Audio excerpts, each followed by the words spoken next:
the theory is, I don't know if there's science to this, but based on the time you start drinking, you are not able to emotionally mature. I So if don't know if you the science is there, but I agree 1000%. Yeah.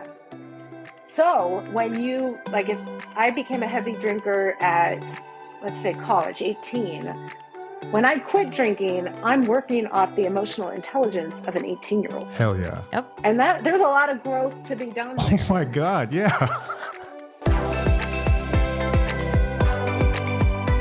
Welcome back to another episode of Till the Wheels Fall Off. I am Matt. I'm Paige. Today, our guest is Celeste Yvonne. You've heard me talk about Celeste for a long time now. The author of one of my favorite books. It's not about the wine. We've referenced Celeste and this book and the lessons you can learn within it more times than I can count. And we are lucky enough today to have her on the show. If you don't know who Celeste is, her social media, it's the Ultimate Mom Challenge. She's a celebrated writer, speaker, and advocate who's empowering parents and women to find their voice, redefine motherhood, embrace authenticity, and sober living. Listeners can expect to have insights on navigating motherhood, the mental load of motherhood, breaking free from societal pressures, embracing sobriety, and finding balance in parenting and personal growth. I think it's going to be an amazing conversation, and you are not going to want to miss it. Quickly, we'll get house cleaning out of the way. Check out our website, twfo.com. That's twfo.com. You can find all kinds of awesome stuff there. We've got a free community, a Facebook community. If you're a listener to the show, come on over. There's 3,500 other wheelies who listen to the show and they're connecting. And sometimes you just need to be heard. Sometimes you need to vent. Sometimes you need to be validated. Sometimes you just need to connect and know that you're not alone. You can do all that stuff. Just check over the website. And while you're there, we've got these things. I keep forgetting about this. This is a recovery rock. This is a really cool rock. It's got our logo on the front. We get it out of the light. And on the back, it says, "Thank you for being my rock." This is a cool token of appreciation for a spouse, someone that has walked through hell and back with you. People like me, people like Celeste, we've recovered and faced our demons and done a lot of great things. It's not to diminish that, but spouses and partners don't get that kind of thing. It's a really cool way to acknowledge their role in your recovery. You can get those. I also restocked sweatshirts. Finally, Woot woot. So sorry it took so freaking long. We also added a color, like an oatmeal one now with a cranberry font. It's really fun. Those are over there.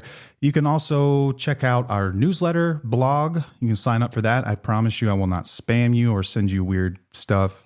It's just a free blog that comes out every Monday morning. You can check it out. Enter your email address at the very bottom of the page. And then we've got a course. We built a course. If you're a listener to the show and you're like, hey, I would love to be on this path. I like that mindset. How do I get there? Well, we did that. We built a course with a licensed therapist. It's an alternative to things like Al-Anon. Traditionally 12-step groups like Al-Anon have been the only really resource that spouses have. And we wanted to create another one. And we've done that. We use a method we call VEER. We will validate you. We will educate you. We will empower you. And we will help you on your own recovery journey. It's amazing. It's 10 modules long. It is robust. It's not something you're going to finish in a weekend and be like, oh my God, I spent that money on that. No, it will take you time. It also comes with a free weekly call that comes with that. Paige is leading those most of the time, but sometimes you hop in. I pop in from time to time when she gets exhausted. When I come home and I know that she's just burned out, you will get me. So check that out. It's independentlystrong.com, or you can access it through our website. And for a limited time, you can get 75% off using the code Wheelies75. That's Wheelies with an S, 75. And last but not least, thank you to SoberLink. SoberLink is a sponsor of our show and incredibly grateful for them. They are an amazing partner and we believe in what they're doing. If you don't know what SoberLink is, it's this really cool device. It's a little bit bigger than this as a mouse, but it's like iPhone sized and it's a really high-tech breathalyzer. I see this all the time where people will post in the community or we'll get emails and they'll say, hey, we're using a breathalyzer right now for some accountability. We're trying to rebuild trust. And this thing is like, he's claiming that he ate candy and it's showing like he blew a .03. Is that possible? I'm like, probably not. Or people can kind of get around these things. Guys like me are really clever. And like, if I really wanted to get around something, I'm pretty sure I could figure it out. Facts. SoberLink has eliminated any possibility of that. It is tamper proof and it is accurate. It is very accurate. So if you are in a situation where you're trying to rebuild trust, it's got this really cool system where you can set up sober contacts. If it might be your spouse, it might be a friend, it could be a counselor, whoever, right? And it lets them know when you have blown that day. And those are scheduled times you all agree on, and it will show, hey, still sober, still doing the thing. It helps the people around you know that your actions match your words. And that can be really, really helpful. It can be really helpful, especially for spouses, because you've kind of lost your way when it comes to trusting and intuition, because we lie, and this is going to cut through that. It's also, I would say, critical. I would not have it any other way if I was in a custody battle of some kind or custody arrangement, to know that my children were going somewhere safe, to know that they were with a safe and sober person. SoberLink is not interested in like picking sides or getting people in trouble. It's nothing like that. They are interested in providing the most accurate data possible. And they do that by having people on standby 24/7 to review this stuff, to make sure that the data is accurate. And if there's something that they see as weird, they will send you a notice to blow again. And that's why it's trusted by over 200,000 people. And it's court admissible in all 50 states and in Canada. SoberLink has given our listeners a $50 off coupon if you go to the website, soberlink.com/wheels. Again, it's soberlink.com/wheels. You can check that out and get you $50 off a device. And that concludes announcements. Let's get this thing going. I've been looking forward to this one for a long time. So long. We were talking before we got started. And so Celeste was like the first like legitimate person that followed us. And like, cause she had a blue check mark next to her name. I'm like, oh, who is this? This isn't a bot. And like we were paying for Instagram ads when we first started trying to get noticed. And then an actual human, and not just a human, but like a talented one with like a following and like a real message. It's like, oh, wow. It was like the first time we'd ever been validated, I guess, in what we were doing. Yeah. And it was surreal. So freaking cool to me. Cool. So it's like, I feel like I'm meeting like a hero of mine, and you're such a talented writer, and I've always admired everything you do. And so Celeste, welcome to the show. Thank you, Matt. Thank you, Paige. I'm super excited to be here. Like I told you guys before, I genuinely admire what you're doing. It is unique, it is important, and it is life-saving. So thank you guys for putting yourselves out here. It's not easy, but you're doing it. And I hope you know that you are the rock to countless couples everywhere. So thank you. Thank you so much. That means the world to me. I'm going to remember. That's what I'm going to remember about this day. That's the core memory. Okay. I'm going to talk about the book first. It's not about the wine. I grabbed this book and I read this book, and it blew my mind wide open. And I feel stupid for saying that, but I'm just being honest, because it opened my eyes to issues that were going on within my own home that I didn't fully recognize. And it's not that Paige hadn't said something before. I'll credit you as a writer. I think you just really got that message across in a beautiful way. But it was so impactful to me to understand the title and what it really meant. And this is the book for anyone watching. She's got it behind her too, but it's not about the wine. I love the cover, by the way, with the wine rings. That's greatness. I love that. I love that. Says, and the tagline is the loaded truth behind mommy wine culture. And I knew that you were in recovery, and I wanted to read about that, but I didn't know what it was really about. I had no clue. And it resonated with me because it really explores the mental load that a lot of women carry that leads to them drinking and making the jokes about, alcohol and like why you need to drink. And it's because of your children. It's because of the stress. And you were the first person I ever heard say, time out. Do you realize how preposterous that is, that we're having to do that? And so just give me some background on how this came to be, the book, everything. Mm-hmm. Sure. So it all starts with me quitting drinking. I quit drinking. It'll be 7 years in a couple weeks.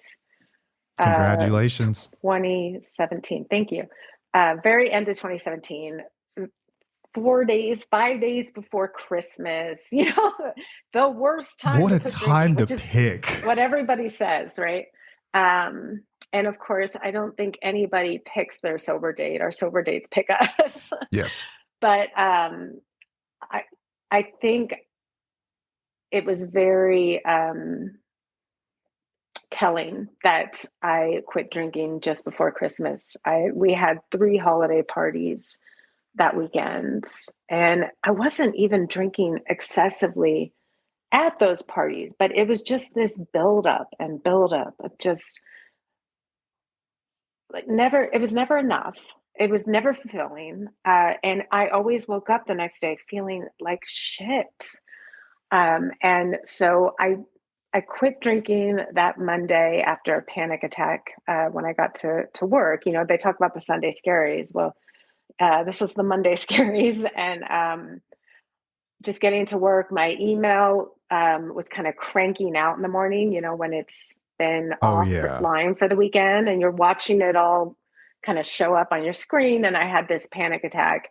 And that really was my come to Jesus moment. Like, what am I doing? What am I doing?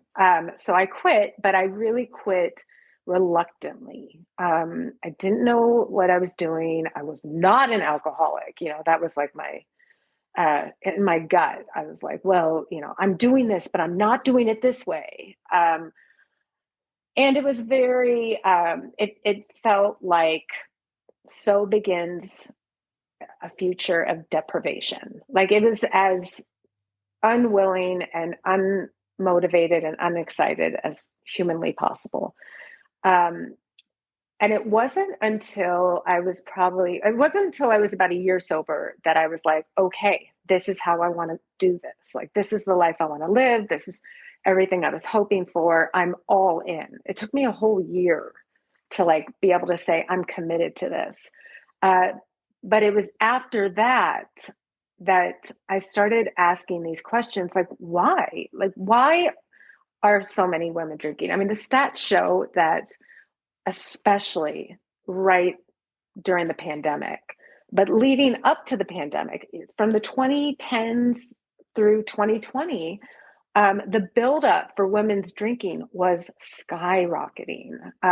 We were always under men's drinking levels for decades. And then in the 2010s, we started to almost go neck and neck. And why was that? What was leading up to it? And of course, the first thing I thought of was mommy wine culture.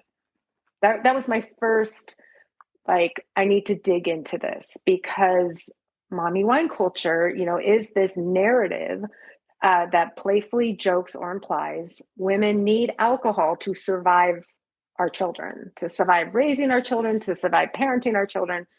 And while this message has been around a really long time, think of Mommy's Little Helper from the Rolling Stones. I mean, this is not a new conversation of mommy needing to numb out to survive motherhood. What happened in the 2010s that created this echo chamber? Well, it was social media. Social media exploded. And with that, the opportunity to like and share these kind of fickle messages of mommy needs wine, my kids are the reason I drink, mommy juice was able to mass explode. And so at first, you know, I was kind of angry at this message. I felt like it was the message's fault because, you know, I'm still working through my own recovery, trying to blame somebody. Matt, you know about this, I know right? exactly what you're talking about.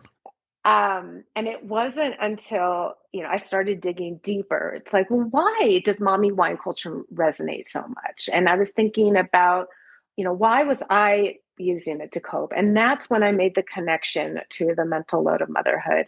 And that is the responsibility of parenting and household duties, in addition to all these things like organizing, reminding, being the default parent that for the most part, fall on women in a traditional relationship. And to have all that heavy responsibility on top of many women also returning to work post baby is a vicious cycle.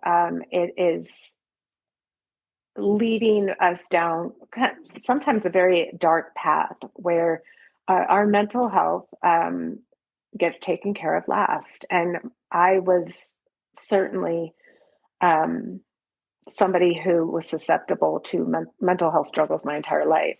So to turn to alcohol um, during that time, post babies, especially, uh, almost felt inevitable. Uh, and I wanted to kind of unmask and uncover this. Why are women drinking like this? And besides the quitting alcohol, which seems like the logical step, right? What do we need to be doing at the roots to live a life where we don't need to numb out Mm-hmm. in the first place? And that really was the impetus for the book. I just have to chime in because I relate to it so much. I've been really open and honest about how when our first child was born in 2012 and then our second was in 2014, and that time frame, I coped with alcohol a lot. It was a thing for me too. And I remember I came home with my daughter when she was first born, and I was sitting in bed and I was like exhausted and I was like, oh my gosh, what am I doing? We had people who were at our house and somebody brought me a glass of wine. They're like, here, you need to have this to chill out. And my first thought was like, I don't really want this. I don't really need this. What am I doing? I drank it. I did, because I was like, this is what I felt like I was supposed to do based on society or what I've been told or what we've been conditioned to do. It's like, this is what you do. This is how you cope. This is how you deal. You need this glass of wine. And it really stuck with me, and it made me think a lot about my experiences while I was reading your book. Mm-hmm. I completely get that. And you know, what's interesting, I had kids a couple years after you. I'm 2014, 2016. When I had my first drinks after my kids, it was almost like I wanted to be in on the joke. Like I was eager to be like, I get it. Mommy needs wine, you know, because it was so prevalent at that point. And that is where I can really see the dangers of that message. It's kind of planting this seed of, you need help, you're stressed out. Yep, we get it. Here's what you do. The messaging to me is kind of fascinating. I think it might have been one of your Substack posts, or it could have just been something I stumbled upon. I'm not sure. I'll just give you credit. How about that?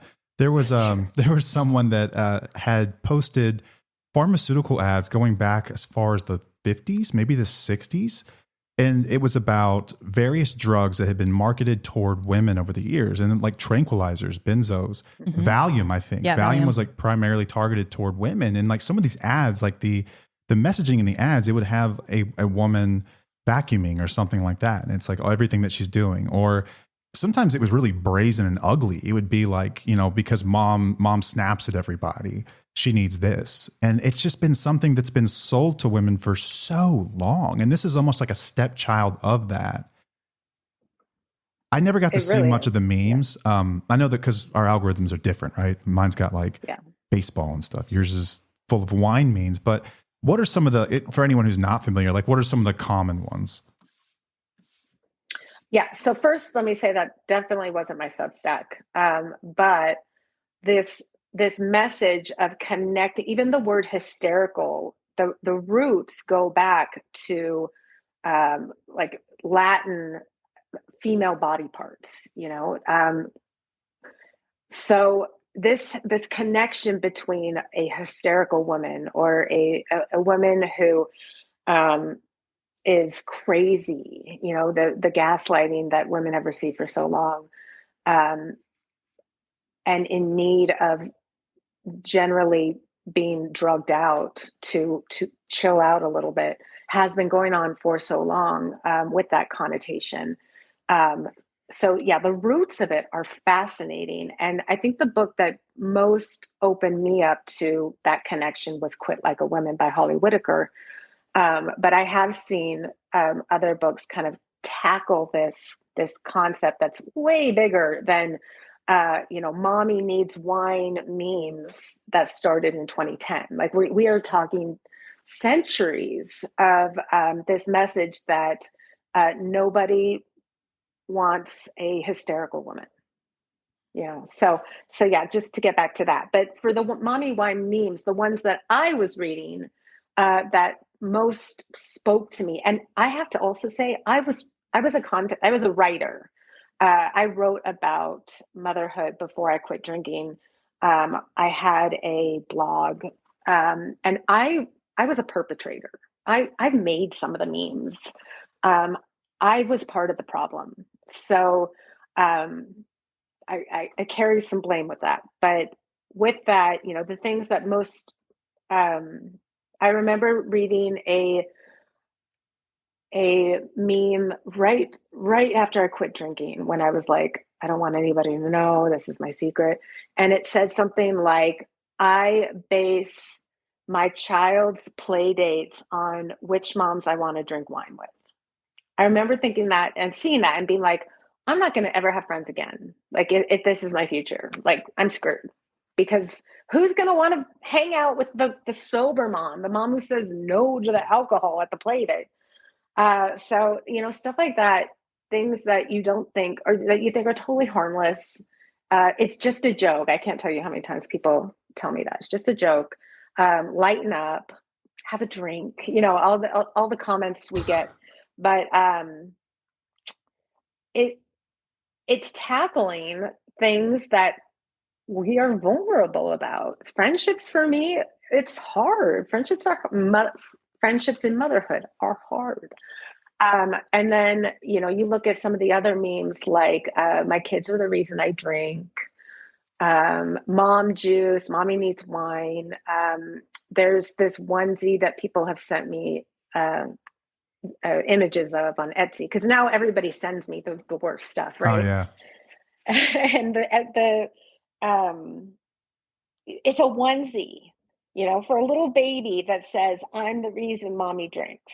And I know it's a joke. I know it's cute. I can only imagine, as a daughter of an alcoholic, looking at pictures of me as a baby, even of my dad holding me up with, if I were to be wearing a little onesie where he was blaming me for what essentially became his downfall in life. And obviously, for most situations, that's not the case. But the fact is, what we do has tremendous implications on our children, even when we aren't a raging alcoholic. And our kids notice. Jessica Leahy, the author, says that kids start to notice or distinguish alcohol from other drinks as early as age 3. So they're seeing it, they're hearing the message, and they are recognizing that their parents are imbibing to have fun. And even if they're doing it responsibly, that's still sending a message. It is. And you're right. And it's like guys, she knows it's a joke. We all know it's a joke, right? But it's a bit deeper than that, because what does the joke say? What the joke says, and I think this is the real damage in it, just from my take, is that if you're stressed, this is what you do about it. If you're having a hard time, this is what we do about it. And it goes no further than that, right? We're not going to look at the reasons why we have a problem at all. We're not going to discuss any sort of healthy coping skill or mechanisms or offer assistance. Drink, and it's been that way for a very long time. I think that we love shortcuts in general. People do, right? That's why we're marketed junk food. It makes you feel good. Alcohol makes you feel good. Pornography, that can get into that. We had an episode about that just this last week. And it's like, that's what we're sent. I don't remember the last time I saw like a beer commercial, for instance, like people are partying and whatnot, and they're drinking, right? That's the message. It's if you want to have a good time, drink Bud Light or Budweiser or whatever it might be. I would like to, or if someone's had a hard day, they come home and they crack open a beer. Like, that's the messaging we get in every sitcom or movie that's ever been made, it seems like. I don't remember the last time I've never seen anything where someone comes home and they like meditate or work out, exercise, right? Like why doesn't LA Fitness like have a commercial that mimics a beer commercial, except for instead of drinking a beer, you go to the gym and like get a run in or something, like if mom is struggling, the things that actually help you. Yeah. Show her asking for help and her husband doing it as opposed to, drinking wine. It's crazy. That's what the messaging says though. That's what it really says. Like I know it's a joke, but that's what it's saying. That's what it's really saying. So your journey to recovery, it's fascinating to me because you didn't get sober working a traditional program. And that's always been fascinating to me. I got sober in a 12-step community. And I think anyone who does, especially early on, like you think that, oh, this is the only way. Like this is, and anyone who's doing it different is obviously doing it wrong, right? You mature, you grow up, and you understand that there are multiple paths to recovery. And so I kind of want to back up a bit in your story where you're talking about when it all came to a head and that day and the way it did and the note that you wrote. Like, kind of walk me through how you identified alcohol as the problem and then what your solution was going to be.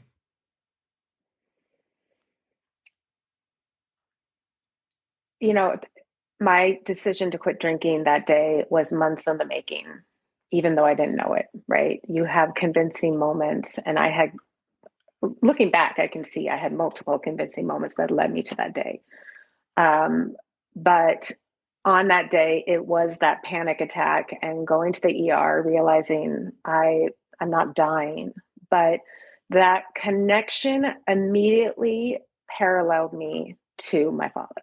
My father was a self-described alcoholic his entire life, and he never was able to experience a organic recovery. You know, he had stints of sobriety, but they never lasted. Ultimately, you know, he had a severe stroke at 52 that permanently disabled him and limited his ability to access alcohol, which was probably the best thing that could have ever happened to him. I'm sorry to say, in that we were able to I was able to have a father for another 20 years.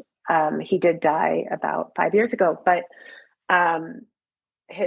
he never was able to get to that root of of seeing sobriety beyond deprivation.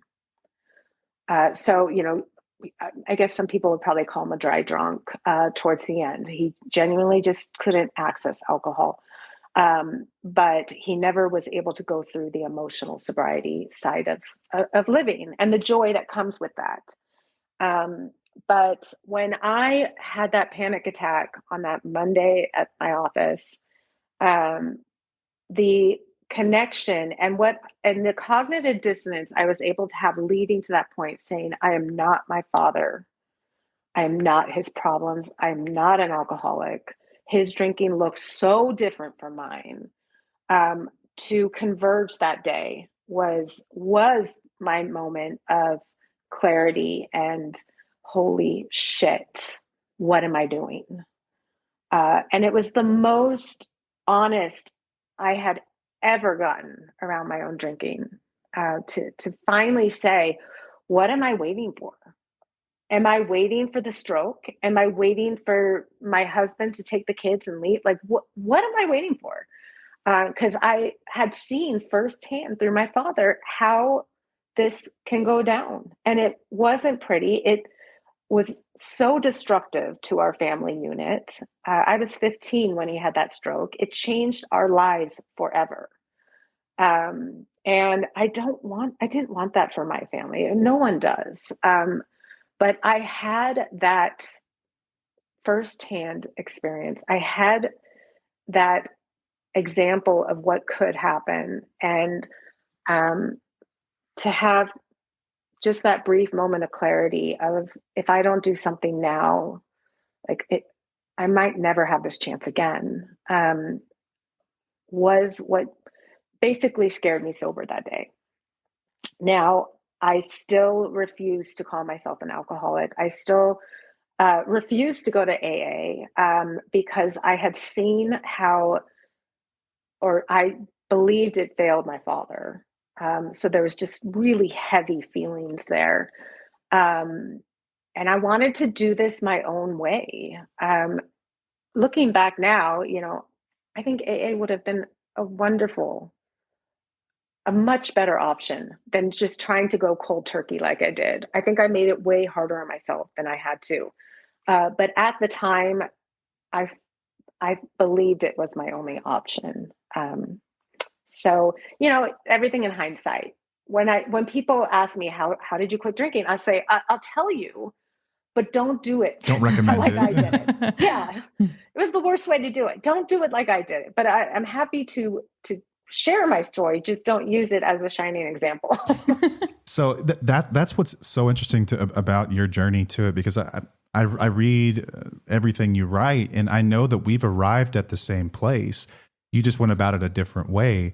My first year of sobriety, though, looks markedly different than you describe yours. And so that's what I'm curious about. What was it like depriving yourself without a substitute of some kind, like a community or a support person or any information around like, here's what you do when you feel X, Y, Z. You were literally troubleshooting this shit on your own. You were just like, I'm going to figure this out. And the will it must have taken at times to deal with that. What was that like? Yeah, I don't say will, I say stubborn, but it was like trying to breathe underwater for a year. I mean, the best way I can describe it is I white knuckled absolutely everything. Socializing, evening routine, parenting chaos, stress, vacations. I white knuckled it like my life depended on it. Um, and then, beautiful things would happen. And I would get that validation through that. But um, it was really hard. It was brutal. And to not have a community to kind of say, I've been there, or I've got your back, or what you're feeling is normal, or here's how we can make it this easier. I mean, to not have any of that, again, like it was just so much harder than it has to be. Though, I almost think that, and this is just from my take on it, because I've read so much of what you've written. I think that everyone's journey is obviously different, but I think that the wisdom that you gained and the emotional intelligence that you did develop because you didn't have anyone else telling you and you were having to figure this out on your own. You didn't buy into slogans. You literally, like, you're going to figure this out. Like, you were doing calculus raw with no calculator. Like, I figured this out and I really had to learn it because it was exposure therapy for you in some way. And not to say that I suggest doing it, but there is no doubt a benefit to doing it in some ways, if you know what I mean. Yeah. Like that? I think so. I thought you took that out of my head. I love that you said, I've never thought about it that way. Genuinely, I feel like I'm a year behind in my emotional sobriety because I missed out on so much knowledge gain. But I think there is some real truth to what you say. But it's funny now because now I would hear like an AA slogan for the first time and I'll be like, that's fucking brilliant. And I'm like 7 years sober. Like, oh, I could have used that 7 years ago. But Oh, that's funny. But yeah, it's getting to hear these things that people have been saying for decades for the first time when I've been going through it, and I know exactly what they mean all these years later, and it hits very differently. Okay, I want to ask you about the Sober Mom Squad because you mentioned community, and yeah. I love and I admire people that never ask for a seat at anyone's table. They're like, fuck you, I'll build my own table. And you did that. And I think that's awesome. It's almost like you created like a support group in your own way. It's like, if I was going to do it, it wouldn't exactly look like a 12-step. I'm going to do my own thing. How has that been now that you have a community and you've got an audience and you do have that support compared to early on when you didn't? Yeah. I mean, so much has changed. So the Emily Lynn Paulson, who's like my best friend on earth, right when COVID hit, so it was like March 2020, she reached out to me and a couple others and said, hey, the recovery meetings have all but disappeared. People are worried about relapse. Do you want to work together and do something? We didn't know what that was going to look like or anything, but I was like, absolutely. And so Emily put this together of like, let's just put a Zoom call together. And if anybody who identifies as a mom and is sober or sober curious can hop on this call. And we said it was probably for the last week of March that year. And that was the first time I had ever been on any sort of meeting. And it was I mean, it was such a game changer. It was so remarkable to listen to other people's stories and be like, they're telling my story. Like they completely understand, or when they share their concerns and like and their greatest fears, and I can be like, you're taking the words right out of my mouth. There's so much validation in that, in knowing that here's another AA slogan that blew my mind: you are not unique. It was just mind-blowing that there were people littered across the country doing exactly what I was doing, feeling exactly what I was feeling, and still doing it, and still getting through it. And then to also see myself as somebody who was, I think, I was 2.5 years sober at the time, to be the lighthouse guiding newly sober mothers was so empowering and so exciting. So that was my introduction to community, was through Sober Mom Squad. And I have been hosting meetings with Sober Mom Squad ever since. So it'll be 5 years next March. And you've recently become a certified recovery coach as well. Yes, I'm a certified recovery coach, which I got last year. I do not do coaching individually. I use it to help support and be the admin on these recovery meetings, but I really got it to help with my writing.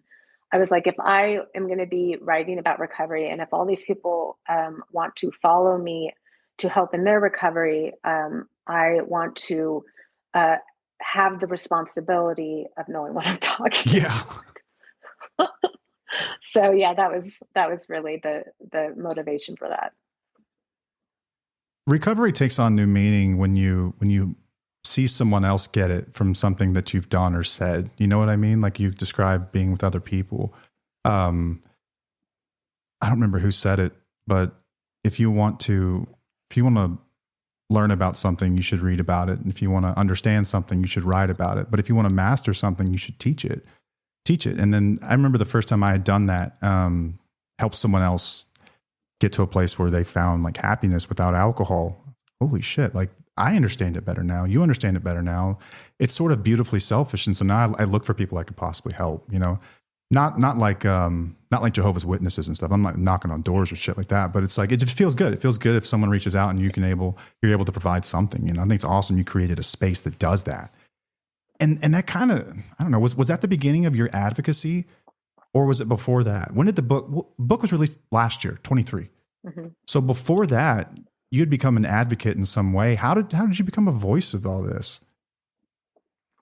I started, the very first post I wrote about my sobriety was at my 1 year soberversary. You never wrote about it before 1 year? No. Wow. Again, I thought this was something to be ashamed of. Oh, okay. You know, my family with my dad, it was we don't talk about it. We don't think about it. You know, nobody can know. This is our family secret to carry. And I held that and wore that, you know, like my life depended on it. I was about 10 months sober, and I was in a writer's group, and they were doing let's just, everybody post something you're proud of. And I remember somebody posting, it was a friend of mine, saying, I'm 6 weeks sober. And I'm so stinking proud. That's what she said.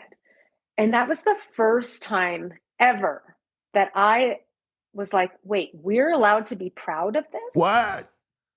Yeah. Yeah. I mean, because I just thought this was this shameful thing, Mm-hmm. this heavy burden. And it completely pivoted how I thought, how I felt. I was already working on a book on parenting. I had an agent at this point. We were putting this book idea together. And I decided at my 1 year soberversary, I was going to do a post about it. And I wrote something being like, hey, guess what, you guys? You didn't know this about me because I didn't tell anybody, but I'm 1 year sober. I had a drinking problem. Like, I was struggling with my drinking. I was using it to cope.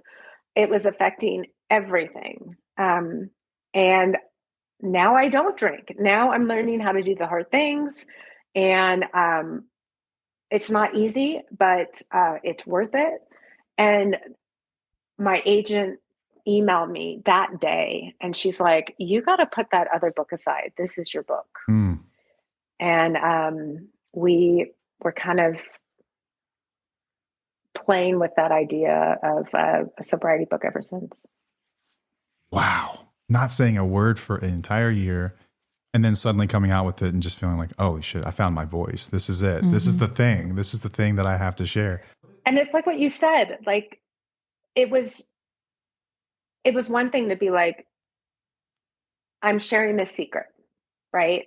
I am taking the power away of the shame by sharing this, but then to have the DMs and the comments of people saying, I'm struggling, or this, something you said here touched me, to realize this is much bigger than me. And that there's so many people going through this. We can all kind of lean on each other. But when we hold these secrets, we can genuinely help nobody. So there's some additional, just that feeling that we are helping to kind of carry and share this message amongst others, was really empowering. Yeah, there's another saying in AA is that we're only as sick as our secrets. And I remember like when I came to terms with the fact that I had a real problem, I needed help, the first thought that I had was, oh shit, I'm one of like, quote unquote, those people now. I'm one of those weirdos that everyone has to act strange around. And it took me like, I don't know, I was in a treatment center, so it's a little different. You're around it, like you're immersed in it. And I wasn't trying to parent kids and like live a life like you were doing. I don't know how you did that. But I had time to mourn it. And there's something to be said about mourning that old way of life in some ways, because I would say the most valuable lesson I've learned in sobriety is how to experience my emotions from the beginning all the way to the end uninterrupted. Because when they used to become uncomfortable, I would just shut that down. And then you do that and you rob yourself of a lesson that you could learn that is going to be helpful for you and your children and everyone that you interact with and yourself. What's the biggest lesson that you've learned in your recovery 7+ years out? I mean, there's so many. I think one of my biggest drivers in my sobriety is learning how to reparent myself, right? It's learning how to give myself and my kids what I felt like I missed out on as a child. You know, I talk to my kids all the time that there's no such thing as a bad feeling. And I almost think this is a generational thing. It certainly wasn't specific to my parents, but this idea of, you know, stop crying, you know, you have nothing to cry about.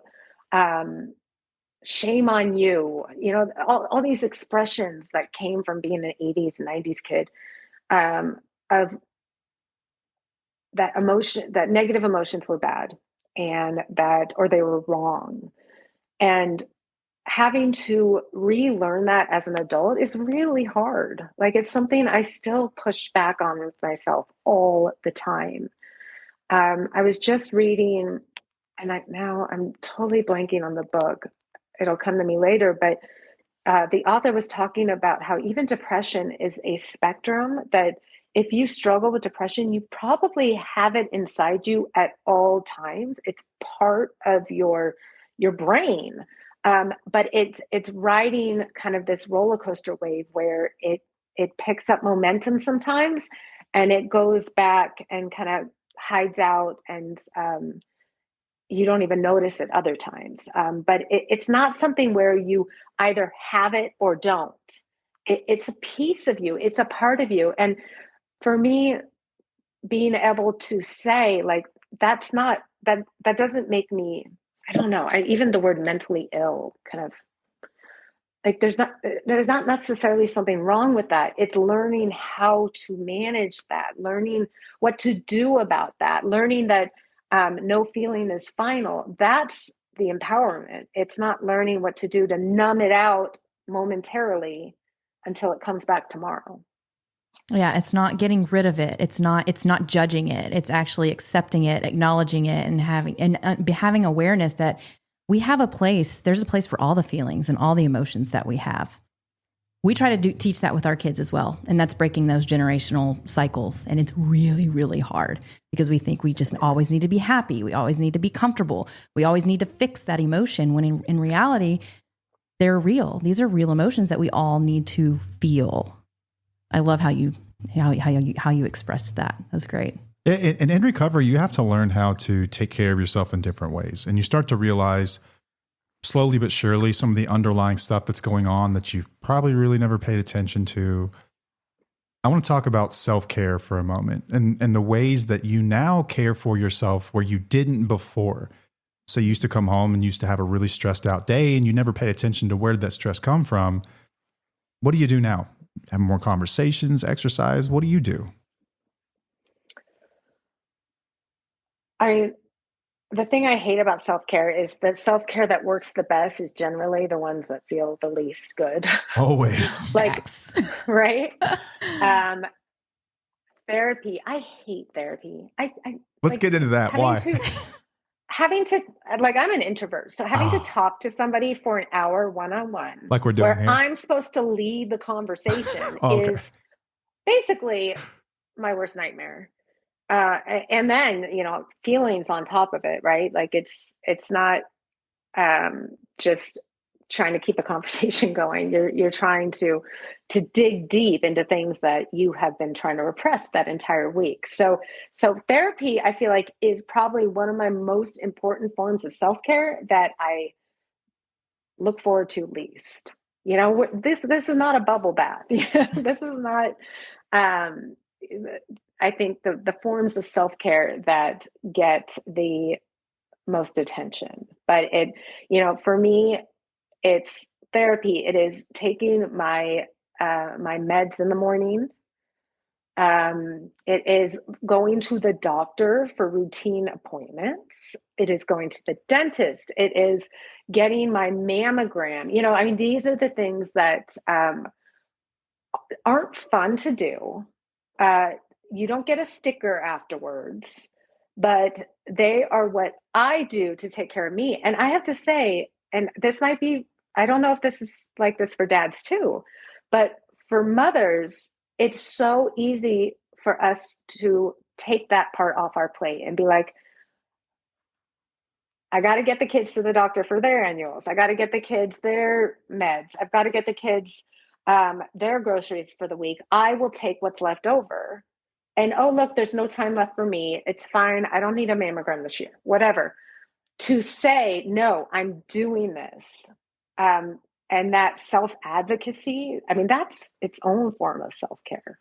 Big time. And I think you've beautifully outlined the difference between self-care and self-indulgence as well. Like self-care, you're right. It's the hard stuff. It's the shit that no one really wants to do that makes the most difference. It really does. It's the tough stuff. There is a place for self-indulgence. Don't get me wrong. Yeah, there's a time to go pamper yourself and do fun stuff that feels great. Mm-hmm. But self-care, real self-care that makes a difference. It's doing the hard things. It's the hard shit. Yeah. It's the doctor's appointments and it's therapy. That will benefit you later on. Like for sure, later on. Yeah. Right. And that if you don't do, no one's going to do them for you. Right. Yeah. Okay. I love that. I love how you distinguish that. Self-care versus self-indulgence. Yeah, there is a difference. We challenge listeners all the time to take care of themselves, self-care. And listen, you start where you can. And sometimes that means you start with self-indulgence because you literally were doing nothing. And a bubble bath is great.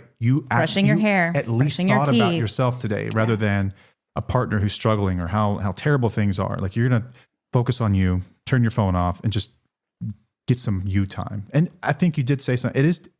I would say it is more difficult for women. It is. There are more demands on women than men, different demands, right? But I still think there are more. And I know that you get attacked by guys, maybe not as much as Abby, our friend Abby, but not as much as Abby. but surely you do. I think it's bizarre to me that you can write a book like this and you can have men say men have issues too. It's like, I never said they didn't. I'm just writing a book about this. Like in saying that women have unique issues, you're not saying that men don't have their own set of unique issues, right? You're just talking about the issues that are relevant to you. You are a woman. You're talking about what you know. The issues that come up in this book are numerous. They've really changed the way I looked at marriages and partnerships and my role and what she's been up against and sort of silently. Because Paige, you should speak here, but I'm going to tell a story real quick. You're right. It is tough for women, I think, to let go of some things because you feel like, and because sometimes you have to take care of everything, absolutely everything. I ran our meeting last night because it's coming home from work and I called her and her voice was tense. So we've been together for 24 years. Like I know, right? Yeah. Since we were 14 years old, I know like she was tense and I was like, what's going on? She's like, the kids are just being asses to me. They're assholes to me at the grocery store. And I can hear them screaming in the background and they're just being jerks, they're being punks. And I get home and she's overwhelmed and I'm like, oh, I'm going to take the meeting tonight. You just relax, watch a movie. And she's like, no. I'm like, you need to take a night off. No, I literally had to rip it from her. But I think that comes from the conditioning that you're responsible for it your entire life. It must be hard to let go. I understand why it's hard to let go. I completely get it.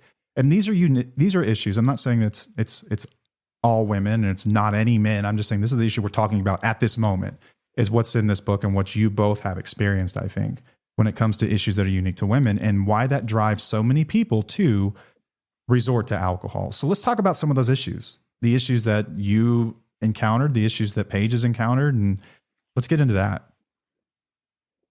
Yeah, absolutely. I think when I think about the situation, the example you just gave, and I'm not going to speak for you, Paige, but the first thing I think of when I hear that, and tell me if I'm wrong, is there's this feeling for me of almost shame or embarrassment with being idle, with not being productive. I'm afraid of being judged. I'm afraid of setting a bad example. Like I feel like that mothers and maybe dads are too. I'm not speaking for dads, but there's this standard of being idle means lazy or bad mom, and that there can be some shame in not having something to show for your time. Yeah, for sure. And it's the perfectionism too of wanting to do things exactly how I want to do. Mm-hmm. Like this was on my books. This is what I needed to do. I need to set an example and I need to get it done. And I'm guessing I'm asking both of you, like, and a guilt associated with that when you're not doing it. That sort of just comes, It's almost ambient because it's not like anyone's necessarily telling you, but it's ambient. It's been conditioned in you your entire life, whether that's through your own parents or just messaging through books and media. You're told you got to do everything and not just do it, fucking smile when you do it, right? Yeah. Don't bitch about it. Don't complain. Don't complain. Yeah, that is just, oh my gosh. And so a lot of people, I wanted to ask about circumstantial drinking, heavy drinking, gray area drinking, because you're right. You've never said, and I love how you put it. Like, I'm not a Jason-aholic. I'm not a, you don't call like ex-cigarette smokers like cigarette-aholics or anything like that. But we do that with alcohol. It's kind of strange. Yeah. It's a lifetime sentence. Yeah. It's sort of strange. It's something I haven't touched in a decade plus. I'm still like, yeah, I'm an alcoholic, but I'm not, it doesn't bother me. I don't drink and it doesn't have an issue with me. I never think about it. Yeah. But a lot of people find themselves, so that like, I wanted to ask you about this. When reading your book, sometimes I wasn't sure. I'm like, did the mental load cause the alcoholism? Are women finding themselves alcoholic because they've been driven to that point? Because it is an addictive substance and it can come on as a result of stresses and things like that. Or is this something that was always in you? What do you think? Yeah, that's such a great question. The chicken or egg. I think if you had asked me – in my early sobriety, I would have said, that it came from the mental load in parenting. But with later years and hindsight, I think I had, I think it was pretty inevitable. I've always been a high risk drinker. I've always had a very high tolerance. I used to be proud of my high tolerance. I was the girl who could go head to head with the frat boys in college. It made me cool, you know? And it was, I think for me, it was a matter of time. I think the problem with mommy wine culture is it gave me an excuse to go down it faster.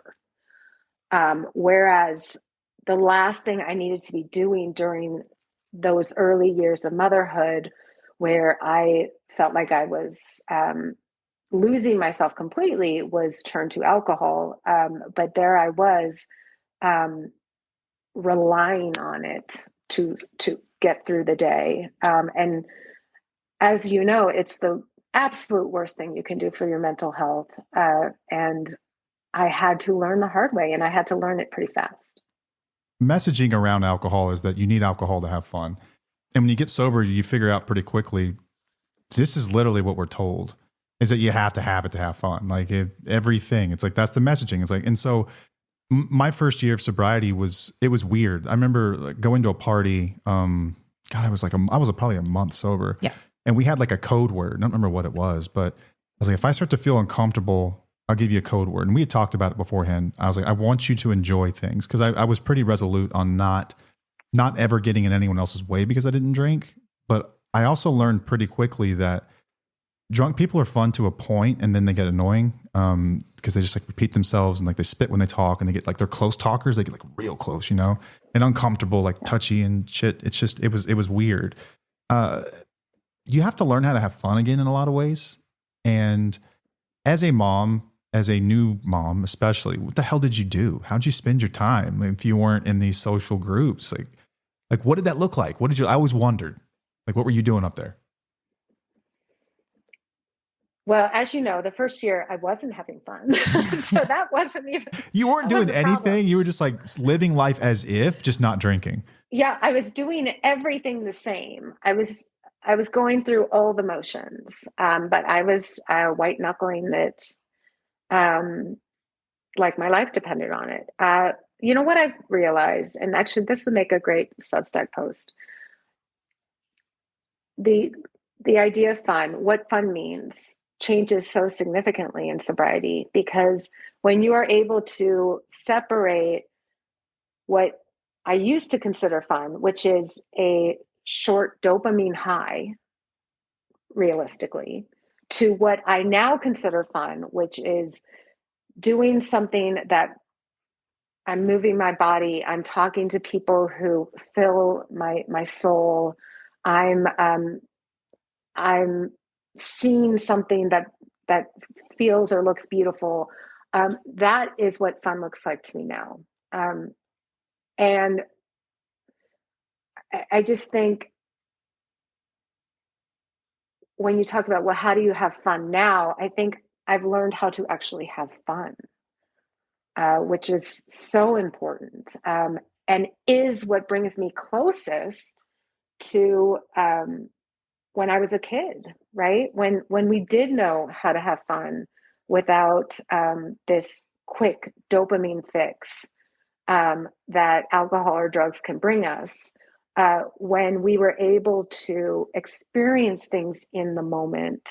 And I don't know if you've ever been on a trampoline as an adult, but Oh this is yeah. the first example I think of. But you're like floating in the air for multiple seconds at a time. This is really fun, right? And it makes you think about when you were a kid and you were like, this is so fun.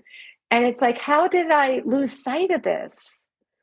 This just, when I was drinking, I would have watched other people on the trampoline as I drank to have fun while all the people are out there having fun. It's mind blowing how just your perspective and outlook in life changes so much. So I think I lost out on the opportunity to have fun as my drinking increased and as I just lost more and more sight of what fun even was. You're right. The definition of fun completely changes. And oftentimes we do go back to some of the things that, like at our genesis, were always fun. I started playing guitar more and just getting outdoors more and riding my mountain bike again, like stuff that I loved doing way before this ever happened. Stuff's still fun. It really is. You do rediscover fun. Something else that changes our relationships. And that's not just with our friends, but our partners too. And your partner's not here, your husband's not here, but I know for us, there was a dynamic that changed, like a dynamic that changed. Like I think, and Paige, you speak for me, like you were grateful I got sober. Yeah. Right? Yeah. But also in that same breath, you can say, but it got really weird. Like go to restaurants together and we used to drink together and have like a great time. I used to act a fool, like not completely act a fool, but like we'd have fun, right? I was a fun drunk. I was a fun guy to be around when I drank. We'd do stupid shit. We'd have fun conversations and that just ceases all of a sudden. And the dynamic in your marriage changes too. And this is especially relevant for our listeners, is that when that happens, like you wish for sobriety, but sometimes you also wish quietly in your own private moments that like, damn, I wish we could just like have a fucking drink together. Yeah, I had to grieve that life a little bit because I enjoyed those times with you. I mean, I think that's just part of it. It was like natural for me. And it was an adjustment. It was an adjustment for sure. And with friends as well. Like I didn't hang out. Like I've had the same set of friends. That's a theme in my life. I'm just like, I don't change people. Didn't change her friends. I've had the same friends since I was like 7 and we hang out, but we didn't hang out for like a year because I didn't know how to hang out with them anymore. I didn't know how. I didn't know if they'd want to hang out with me. I thought that that's what our relationship was. You know, we smoke buds, we drink, and that's what we did. Did you go through some of that as well? Yes, I went through all of that. Most people, I would say, start dating their significant other using alcohol. You go to have a drink, you have wine with dinner. My husband and I were very much drinking buddies right from the start. So I think he had to see kind of for lack of a better word, the consequences of a newly sober partner firsthand. Because it wasn't all sunshine and rainbows, right? It was a lot of pushback and very, very heavy moodiness and depression and, this victim mindset. I didn't want because I had kept this secret. My husband knew what I was doing, but him and my mom were the only ones. Like, it was a secret. I'd asked everyone to keep it a secret. So I tried to live our lives as normally as possible. And I tried to still do things with friends. I was just miserable the entire time. So I'm sure I was just a delight to be around by everybody. At least my husband knew why. And none of my friends knew why. But it's such, when you quit drinking, it really is this metamorphosis in that you have to refigure out who you are, what your personality is, what do you do for fun, all these things that you're starting to learn for some of us for the first time in our adult lives. And it's scary, this idea of what if I'm not any fun? What if nobody wants to be around me? What if I'm not funny? What if I'm just that lame person that sits in the corner and people talk about is so weird, all these, you go through the full gamut of like, what ifs. And, my husband and I did, we had to go work this out in therapy because he didn't understand addiction. He was wondering am I going to go back to drinking? Like, can we have that drink together? Yeah.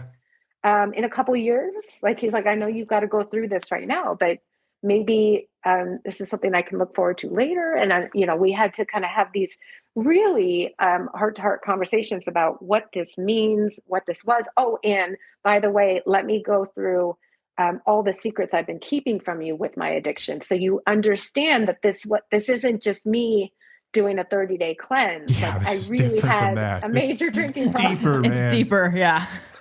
Yeah. So, I mean, there's a lot of, like you have to uncover and unearth a lot of shame, a lot of guilt, a lot of lies, deception, even for yourself, the things you were telling yourself. So we went through that whole thing. I have learned in my sobriety that I am an introvert. I didn't know that when I was a drinker because I always wanted to go to the parties. Were you a I lovey-dovey always drinker, wanted, like with him or with friends? Like you were the lovey-dovey type, where that's when you opened yeah, up, like emotionally, anyway. yes, yeah. I mean, I became friends easily. I thought it was funny. I was probably not funny at all, but I I thought don't it know. was You're low funny. key I funny. I was a could see you good being Right? funny. dancer. It's that thing that Annie Grace says where she's like, oh, dear alcohol, you told me I would be funny and a good dancer when I was with you. I saw the videos, you lied. Liar. And that's genuinely how I feel. Like, I'm so grateful that the majority of my drinking was done before social media really took off, because hot damn, there would be some doozies in there. But my friendships really did change in my sobriety because I stopped calling the drinking buddies. I stopped, doing that outreach, and they stopped calling me too. Find So, out who your it friends was a are, right? two-way street. Yeah, you Yeah. do. It is a really good friendship filter. I like Because for that. every drinking buddy I lost, I retained a friend who I thought I might lose, but who didn't care in the slightest that I was no longer drinking. So, it wound up being a really good thing. But I think in the early days when you're seeing kind of people fall by the wayside, you're like, I'm running out of people, in Yeah, my it's scary. Rolodex. Yeah. Yeah, it's very scary. It's very scary, but now it doesn't even faze me. I mean, Right. none of it phases me, but it's it's just something that comes with time and confidence, and seeing that the benefits of all of it so far outweigh losing a couple drinking buddies. Like, Yeah. I can't Right. believe I lost sleep over that. Yeah. You really find out who your friends are. Like, someone put it to me, those that mind don't matter and those that matter don't mind.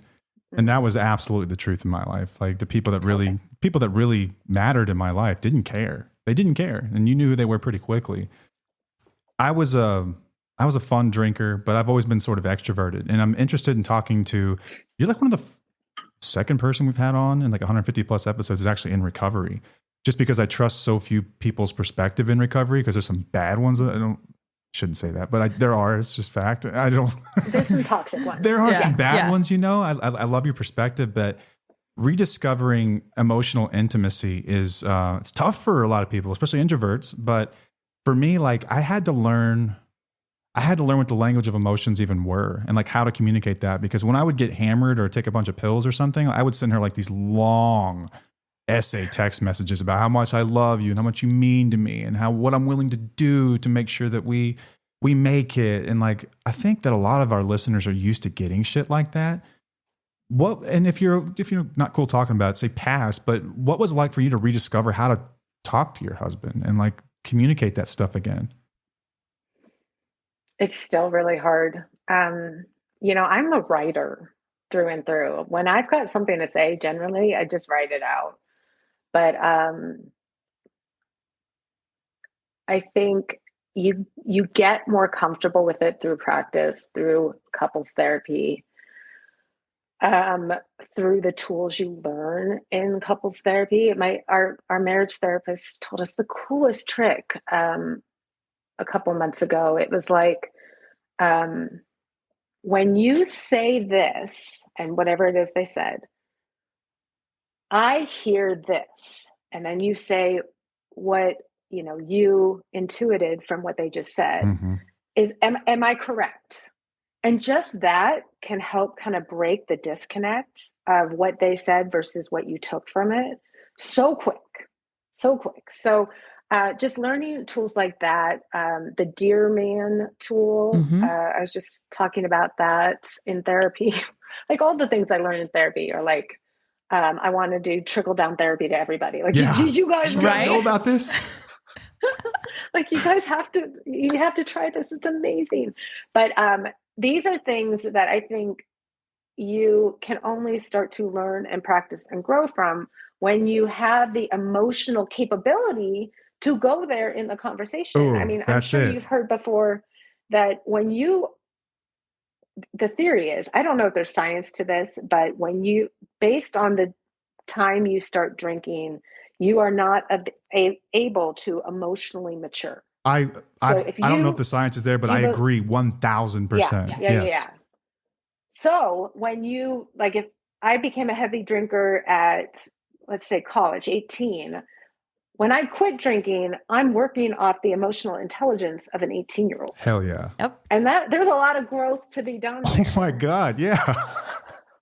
So I think we have to give ourselves a lot of grace and recognize that we are starting maybe pretty far behind from maybe where our partner is, but at the same time, that's not an excuse. Like, we have to learn the tools. We have to take the time. We've got to invest ourselves into developing that education, that maturity level. And that's where, the good stuff's going to come, because my husband doesn't want to be married to someone with the emotional maturity of an 18-year-old. Like, right. Dear God, no. Yeah. Paige did that for a while. It's not fun. No. Yeah. I mean, no, thank you. So it's on me, and I don't want to live. I was miserable at 18. Give me a break. I have a lot of learning to do. I have a lot of growth to do. I think I have probably emotionally matured probably even more than 7 years. It catches up way quick. It catches up way quick. But it's not going to happen on its own. It's not going to magically appear with, good sleep and eating patterns. No. You've got to read the books. You've got to do the therapy. And it's work. Everything's work. It is. And man, I love where this is headed, because there's so much truth to that. I think people think that you remove this substance and then magically everything gets better in your life. Like, I was told that when you get sober, you feel better. And they were right. I felt anger better. I felt sadness better. I felt depression better. I felt everything for the first time in my entire life. And I had to learn how to communicate everything. I was like, literally, I started using and drinking at 17, and I got sober the day before my 27th birthday. And I literally felt 17 when I got sober. Yeah. Like, emotionally. And I know that you looked it too. I remember when you were walking out in rehab, and I was like, whoa, this is taking me back in time, because you look like you're 17 again. It was weird. And acted like it. And it was so rocky in the beginning. I think one thing that we have in common is that we wanted to do that work, and we wanted to tackle that work. Mm-hmm. And you've worked with a lot of people. I've worked with a lot of people. I just want your take. What do you think it is that separates the people that figure that piece of it out versus those that don't? I mean, that's the $1 million question. Right. It is. Right. I was just like, I have people message me all the time. Like, I relapsed again.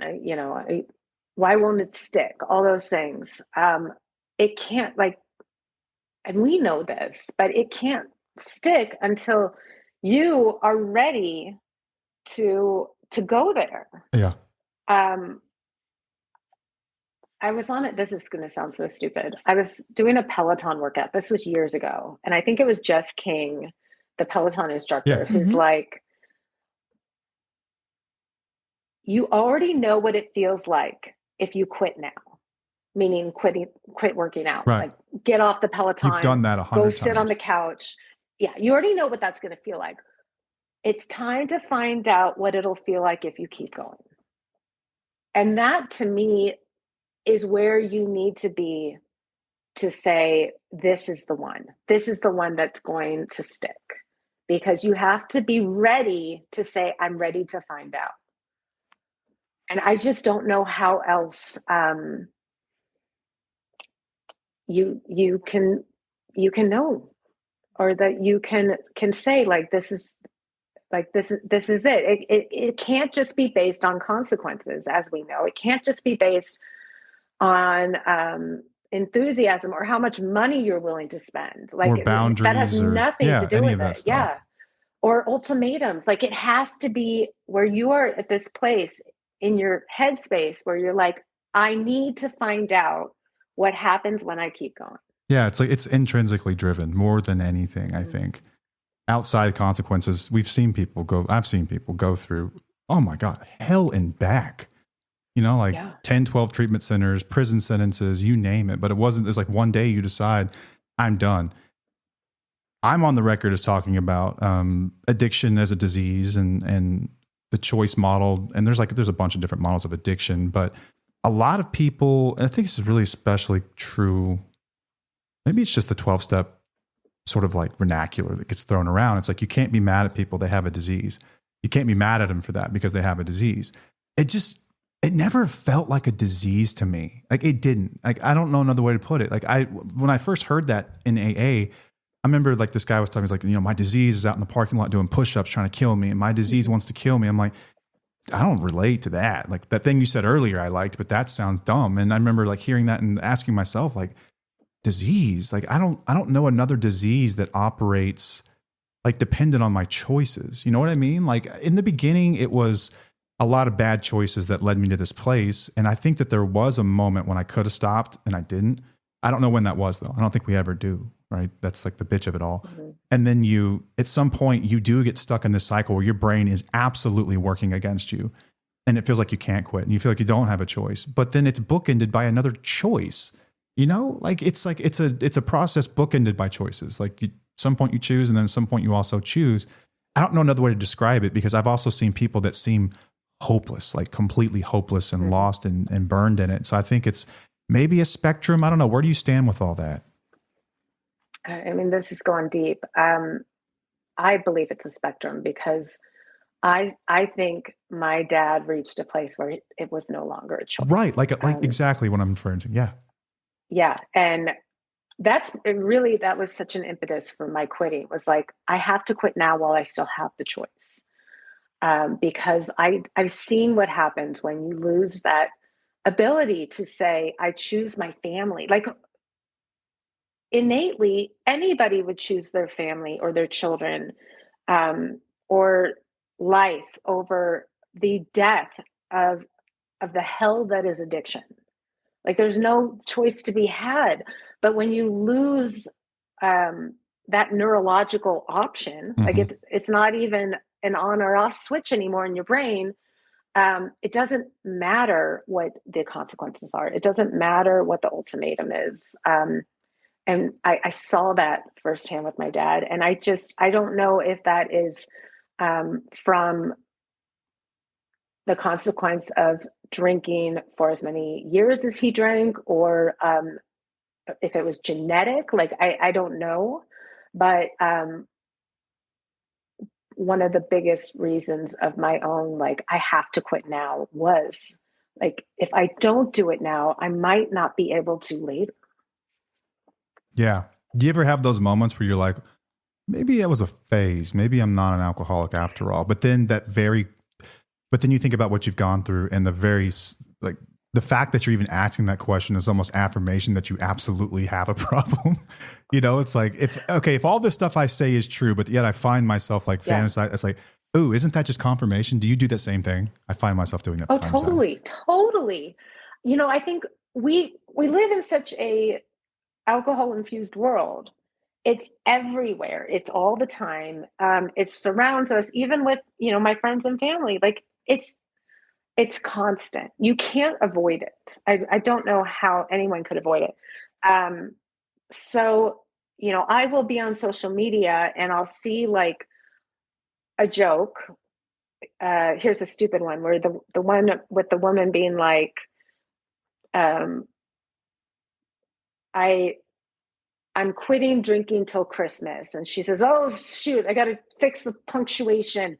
I'm quitting, drinking till Christmas.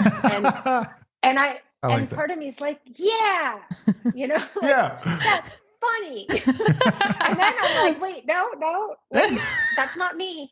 I can't do that. So I feel like my brain still plays those games. Yeah.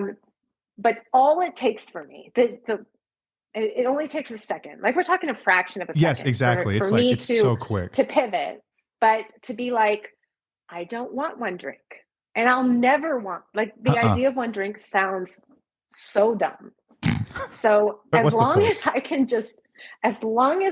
reframe it real quick, then I'm like, it's cool. It's cool. This person is not out to get me. They're not trying to destroy my sobriety. But this was never about a drink. Right. And it never will be. Yeah.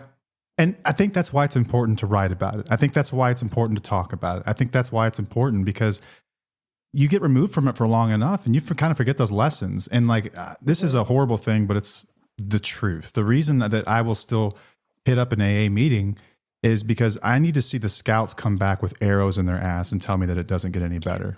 That's the truth. Like, I need to see that pain from time to time. And I'm there for them. Don't get me wrong. Like, I'm not sicko, but right. I need to see that and be reminded that, like, oh, that's right. That's still there. And like, I loved how you say, like, I'm not powerless over alcohol. Like, powerlessness wasn't really my experience unless I was drinking.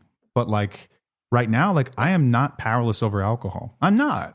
When I drink, that's a different conversation, like, exactly. I do stupid shit, make horrible choices. You could argue I'm powerless over it, but I don't like some of the labels too that you'd mentioned, like powerlessness and all that. But I get why they're important for people. I understand. And you're right. There's a spectrum of people that I think we can all agree, like that guy or woman or whoever is powerless, like completely powerless, like hopelessly addicted. Mm-hmm. I think a couple things based on what you just said. I think that is, for better or worse, that is such an important part of community. Is we do need to hear the devastating stories. We do need to hear this is what can and will happen, because alcohol is destructive. On social media or anywhere, ads, we only see the fun, sexy side of it.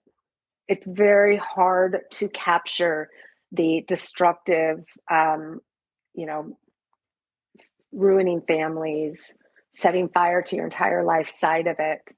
But you do get that from recovery meetings, and it reminds you of what this is all for.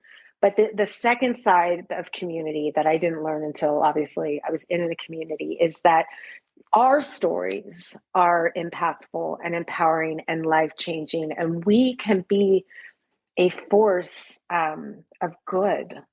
And I think for somebody who has struggled with addiction for a long time, who felt like maybe you're a bad person, or you carry so much shame and feel like you've done everything wrong, and there's no coming back from that, to now be in a place where you can support someone in that way, in that loving way, as a mentor, as a story of hope and redemption, is so empowering too. And it's yet another reminder of why we do this and what it's for, to be able to hold the hand of the person who is in that fire and say, let me help you. Yeah. And that's the alchemy of recovery. That's the beautiful part about it. You can take this terrible experience and make it an incredibly empowering and inspirational and beautiful thing. So when I first came across your content, it was obviously, there's a lot of sobriety content. There's some awesome quotes and things like that. There's it seems like here lately you've kind of taken a shift, and you hinted it in your book. It's like the role of women, the role of men, and how this is not always equal. I'd like to kind of conclude the conversation. Both of you, I would love to hear you wax philosophical on this stuff too, about what can we do? What ought to be done? Like, if you could place shit on someone else's algorithm, like a man's, we're just going to say it, on a man's algorithm, because I think for me, this was so meaningful. Like, what message would you send? What message would you send about, you don't know it, but this is what your wife is going through. This is what your partner, your spouse is going through. What do they need to hear? What do guys need to hear? Both of you. Paige, do you want to go first? Yeah, I'll go first. Well, I think for you, in our experience, what helped you was like reading books like this, was to actually putting and putting yourself into, and putting yourself into our community and listening to the women that are struggling and what we're dealing with and what we have to go through.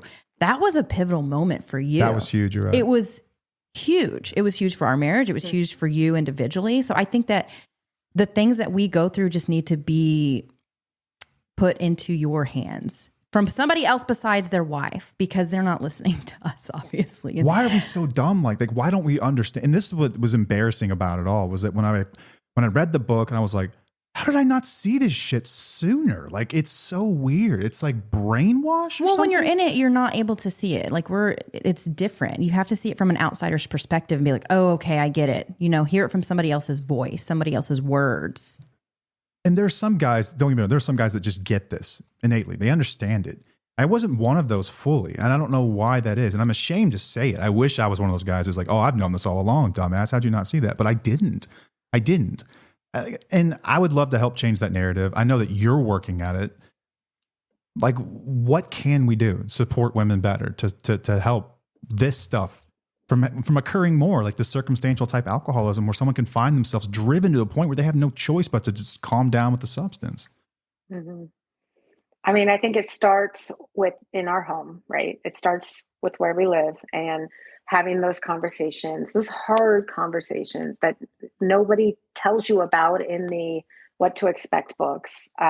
But probably some of the most critical conversations you can have with your partner on how do we break out of the gender norms of the way maybe we saw our parents do it, and do this in a way that is going to be best and most sustainable for both of us. It really starts there. And for me, that was such an eye-opening moment, because no one had told me that I would have to effectively change the way I thought motherhood would look like based on the way I saw my mom and grandmother do it. If I was going to live a mentally healthy life.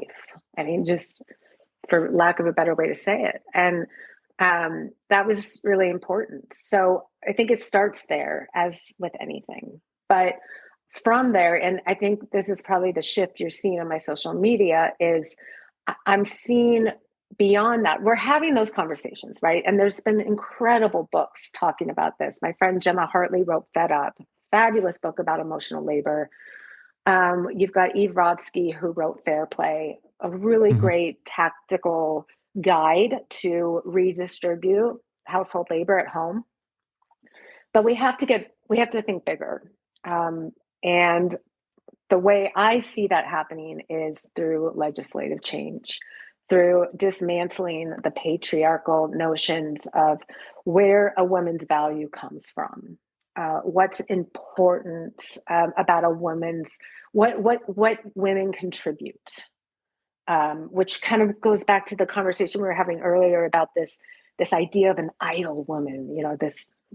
What a disgusting concept, right? Yeah. And we have to dismantle a lot of those old belief systems that we grew up on that are probably ingrained in us. And we're going to have to vote. We're going to have to vote for changes. We need better postpartum supports. Women do. Men need access to paid paid parental leave. Why would just a woman get parental leave? And not to say women don't need paid parental leave too. We need that in America too. But both parents should be getting parental leave. Otherwise, what kind of message is that saying? We need better benefits and flexibility at work to have either a female or a male pick up a sick child, take time off for a doctor's appointment for the child, to do those things, to be able to send emails to the father about what's going on at school, and not just the mom, to have access to changing stations in every restroom, not just for one gender. So There's a lot of actual impactful change we can make at a community or even federal level that can help shift this narrative that starts with us voting accordingly. You're right. You're right. Like there's no Yep. way around that. There's no way to untangle the need for legislative change from these changes that need to take place. It's not going to be just someone going viral talking about it. It's not going to be that. It's going to be forced. It's going to be like pried away, more or less, you know? And I think it's bizarre, and both of you have probably encountered some degree of this when men fight back. Like it makes me somehow less masculine or something, that we're equal, that we're like I've asked people, like, if you're not a feminist, I want to know why not. Like this is literally half the world's fucking population. Like you're married, right? Like your best friend's a woman. What's the problem here? It's very weird. Let's talk about some of the attacks that you get, and where do you think that comes from? I don't understand it. Maybe you do. You got funny stuff about it, at least. Yeah, I like to make fun of it. I did a post, I don't know, not too long ago, where I kind of criticized the husband in a traditional relationship who's like, hey, you know, what should I feed my kids for breakfast? You know, with the understanding, like, you're one of the child's parents. Unless your child was born yesterday, you should probably know what your child eats during the day.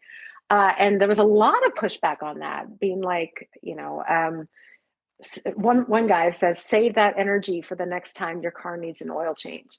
Oh my God. Why is it always the car? Oh. Why is it or the always yard? The oil change? Yeah, the yard. Yeah. The next time you need those leaves blown. Yeah, what are you going to do? Yeah, it's this old, you know, it's these traditional roles that women and men have, you know, been carrying for all this time, using it almost as a power trip, when that's exactly what we're trying to shake up.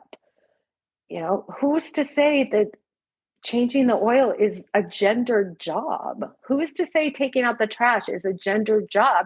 And who's to say caretaking for the kids is a gendered job? Frankly, it does men a disservice. My husband's just as good of a parent as I am, if not better sometimes. Like, why would we put the bulk of that responsibility on me, especially when I'm dysregulated or just not in a mental headspace to be nurturing? Right. It's, you know, it's like, as if it's just assumed because you are a woman that you're going to be better at all this stuff. Like completely throwing out any individual characteristics that you have, that's Paige or Celeste has. Like, listen, that's not a strong suit of mine. Too bad. You're a woman. Figure it out. Yeah. It's wild. We have to break through that. We have to break through that. We have to question everything that we grew up believing, because it's not how, it's not the best way. And everything else has changed.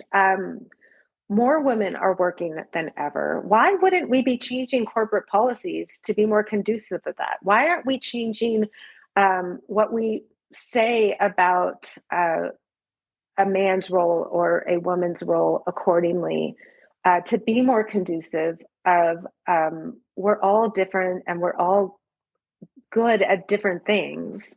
And it's for 99, maybe 100% of it has nothing to do with gender.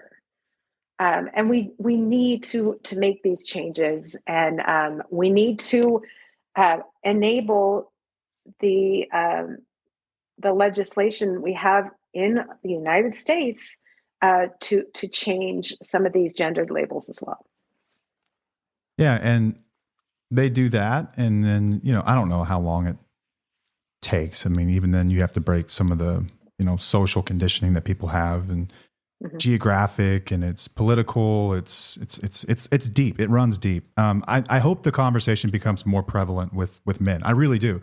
I don't think it makes you any less masculine whatsoever. If that's what you're afraid of being less masculine, you can be fine. You can have You can have a gray beard and muscles and still talk about this stuff. It's okay. It's fine. It's not going to make you in fact, I think it makes you more masculine. Yeah, exactly. Truthfully. Right. Exactly. But for me, it started with this book, and that's where I want to end things for all of our male listeners.